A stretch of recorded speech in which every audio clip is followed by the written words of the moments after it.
Best बसच्या तिकिटात दुप्पट भाडेवाढ आकारल्यानं प्रवाशांमध्ये नाराजी। बस सेवेत सुधारणा कधी होणार, प्रवाशांचा सवाल।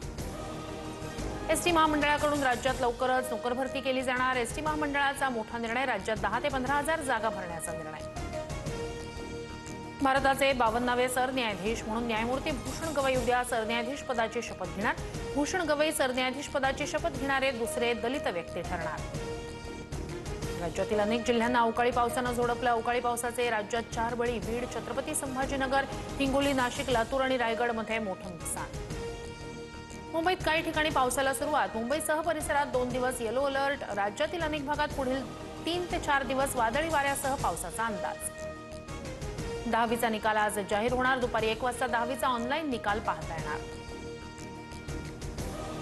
रशियाचे राष्ट्राध्यक्ष व्लादिमीर पुतीन भारत दौऱ्यावर येणार। द्विपक्षीय शिखर परिषदेसाठी मोदींकडून पुतीन यांना भारत भेटीचं आमंत्रण। आयपीएलचे उर्वरित सामने 17 मे पासून सुरू होणार, तर अंतिम सामना 3 जूनला। भारत-पाक तणावाच्या पार्श्वभूमीवर स्थगित झालेला आयपीएल पुन्हा सुरू होणार।